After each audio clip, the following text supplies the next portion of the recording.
Assalamualaikum warahmatullahi wabarakatuh. Apa kabar anak-anak hebat? Semoga semuanya dalam keadaan sehat walafiat. Hari ini kita bertemu lagi di pembelajaran tematik, yaitu tema 8, daerah tempat tinggalku, subtema 3, bangga terhadap daerah tempat tinggalku. Nah, anak-anak hebat, simak video baik-baik ya. Nah, hari ini kita akan belajar materi, yaitu yang pertama, bahasa Indonesia KD 3.9 dan 4.9, yaitu tentang peran tokoh dalam teks fiksi. Yang kedua, yaitu SBDP KD 3.1 dan 4.1, yaitu kita akan membahas tentang karya seni 3 dimensi. Nah, untuk yang pertama, kita akan belajar bahasa Indonesia terlebih dahulu. Nah, untuk yang pertama, yaitu kita akan belajar tentang peran tokoh dalam teks fiksi. Nah, anak-anak hebat, sebelumnya apakah sudah mengenal apa itu tokoh dan apa itu teks fiksi? Nah, tokoh itu merupakan individu ciptaan atau rekaan pengarang yang mengalami peristiwa-peristiwa atau lakuan dalam berbagai peristiwa cerita. Sedangkan teks fiksi itu merupakan cerita hayalan atau tidak nyata. Nah, cerita fiksi ini dibuat berdasarkan imajinasi dan kreativitas dari si penulis cerita. Nah, teks fiksi itu dibuat oleh penulisnya berdasarkan imajinasi penulis yang dihubungkan dengan peristiwa sehari-hari. Isinya pun bukanlah sebuah kejadian nyata. Nah, jadi salah satu unsur yang ada dalam cerita adalah tokoh. Nah, berdasarkan peran di dalam teks fiksi, tokoh itu dibedakan menjadi dua, yaitu tokoh utama dan tokoh tambahan. Nah, anak-anak hebat, tokoh utama itu merupakan tokoh yang senantiasa diceritakan sepanjang cerita dan tokoh yang mempengaruhi alur. Sedangkan tokoh tambahan itu mendampingi tokoh utama dan hanya muncul sesekali dalam alur dan konflik cerita. Nah, agar lebih jelasnya, mari kita simak cerita Putri Angguk. Nah, jadi anak-anak hebat, ini merupakan contoh teks Putri Tangguk.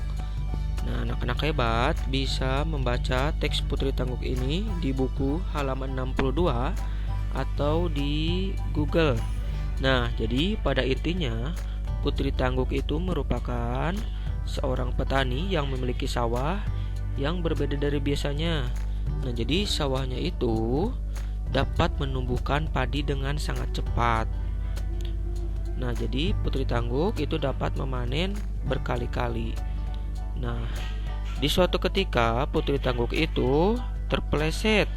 Nah, dia malah menyia-nyiakan berasnya untuk menebarkan ke tanah supaya jalannya tidak licin.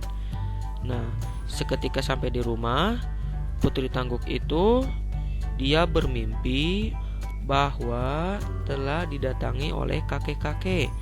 Nah, kakek-kakek tersebut itu menyerupai sebutir beras. Nah, dia berpesan atau dia menyebut, "Kau sudah membuang-buang beras rezeki pemberian Tuhan." Nah, Putri Tangguk pun terkejut. Nah, ketika keesokan harinya Putri Tangguk pun menengok sawahnya, ia terkejut. Sawahnya sudah mengering dan rusak. Nah, jadi ia pun berjanji tidak akan menyia-nyiakan rezeki yang ia dapatkan. Nah, sekarang kita akan mengidentifikasi peran tokoh dan nama tokoh pada teks Putri Tangguk berikut ini. Nah, sekarang anak-anak hebat, kita akan tentukan peran tokoh dan nama tokoh pada teks fiksi. Nah, Putri Angguk tersebut itu merupakan bagian dari teks fiksi. Nah, di dalamnya ada nama tokohnya itu ada Putri Tangguk, kemudian ada anak Putri Tangguk dan kakek tua. Nah, di mana Putri Tangguk itu berperan sebagai tokoh utama, sedangkan anak Putri Tangguk itu sebagai tokoh tambahan, dan kakek tua juga itu termasuk ke tokoh tambahan. Nah, jadi ini merupakan peran tokoh dan nama tokoh yang ada pada teks Putri Tangguk tersebut. Nah, untuk selanjutnya yaitu kita akan menjelaskan karya seni 3 dimensi. Penasaran? Ayo kita bahas. Nah, sebelumnya, apakah sudah mengenal apa itu karya seni 3 dimensi?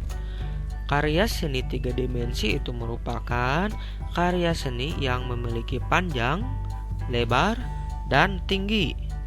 Nah, oleh karena itu, karya seni rupa 3 dimensi dapat dilihat dari berbagai sisi yang berbeda, baik dari depan, atas, bawah, maupun belakang.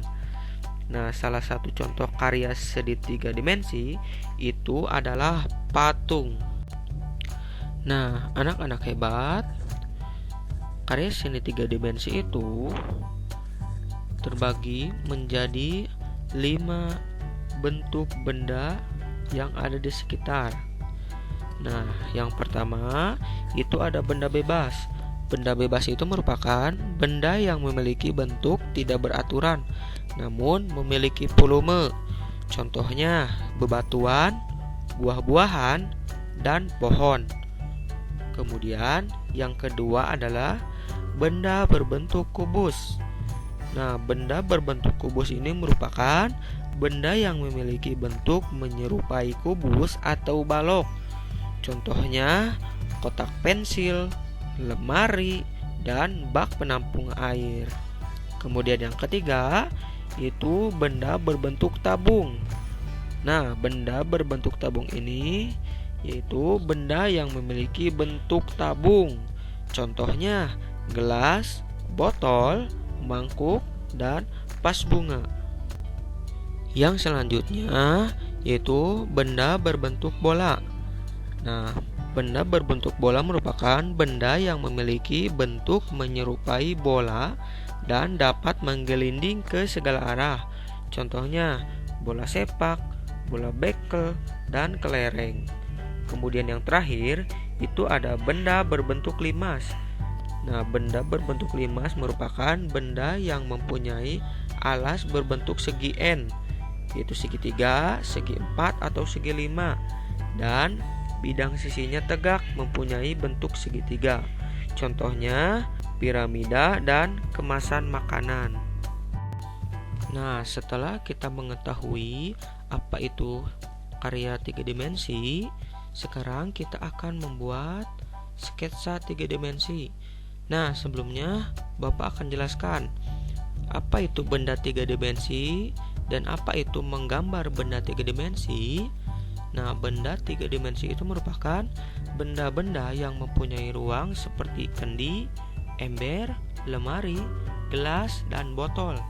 Sedangkan menggambar benda 3 dimensi itu merupakan menggambar benda-benda asli 3 dimensi pada sebuah kertas gambar.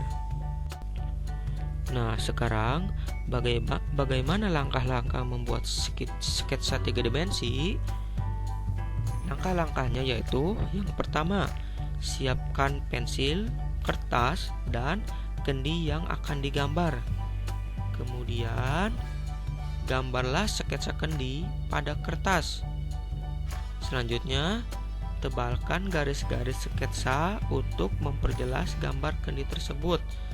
Nah, dan selesai. Nah, anak-anak hebat, tadi kita sudah menyimak atau membahas tentang yang pertama, tokoh pada teks fiksi, yaitu kita sudah menentukan nama tokoh dan peran tokoh dalam teks fiksi. Nah, kemudian yang kedua, kita sudah mengenal tentang karya seni 3 dimensi. Nah, oleh karena itu, di sini ada tugas yang harus dikerjakan pada halaman yaitu membuat karya seni 3 dimensi dengan teknik membentuk. Nah, jadi anak-anak hebat, jangan lupa untuk dikerjakan tugas pada hari ini dan dikirimkan ke gurumu.